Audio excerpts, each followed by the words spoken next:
అందరికీ నమస్తే. నది ఒడ్డున ఉంటే నదిలోని కెరటాలు మనల్ని ఏమీ చేయలేవు. కానీ నదిలోకి దిగితే అవి మనల్ని ముంచెత్తుతాయి. అలాగే శబ్ద, స్పర్శాది పంచేంద్రియ విషయములతో మనసు తాదాత్మ్యం చెందితేనే అవి మనల్ని కలతపరుస్తాయి. ఈ విషయంలో భగవానుడు ఏమని చెప్పాడో తెలుసుకుందాం. గీత నుండి 5వ అధ్యాయము 27వ శ్లోకము. స్పర్శాన్ కృత్వా బహిర్బాహ్యాన్ చక్షుశ్చైవాంతరే భ్రువోః ప్రాణాపానౌ సమౌ కృత్వా నాసాభ్యంతరచారిణౌ. ఇది భగవద్గీత 5వ అధ్యాయము 27వ శ్లోకం. దీని యొక్క భావాన్ని గ్రహిద్దాం.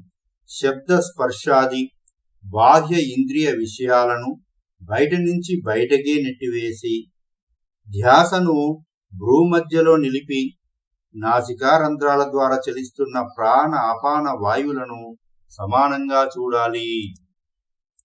దీని యొక్క సంపూర్ణ వివరణను గ్రహిద్దాం. నది ఒడ్డున ఉంటే నదిలోని కెరటాలు మనల్ని ఏమీ చెయ్యలేవు. కానీ నదిలోకి దిగితే అవి మనల్ని ముంచెత్తుతాయి. అలాగే శబ్ద, స్పర్శాది పంచేంద్రియ విషయాలతో మనసు తాదాత్మ్యం చెందితేనే అవి మనల్ని కలతపరుస్తాయి.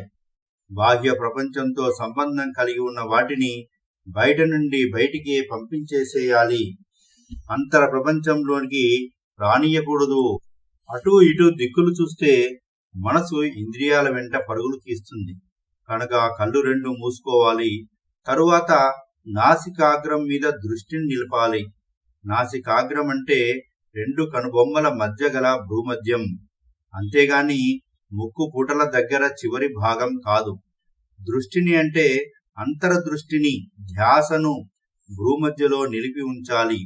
అందుకోసం ముందు ఉచ్ఛ్వాసతో ముక్కు లోపలికి వచ్చే ప్రాణవాయువును, ఇంకా ధ్యాన యోగ ప్రక్రియలు, విసర్జించబడే అపాన వాయువు యొక్క చలనాలను నాసికలో సమానంగా గమనిస్తూ ఉండాలి.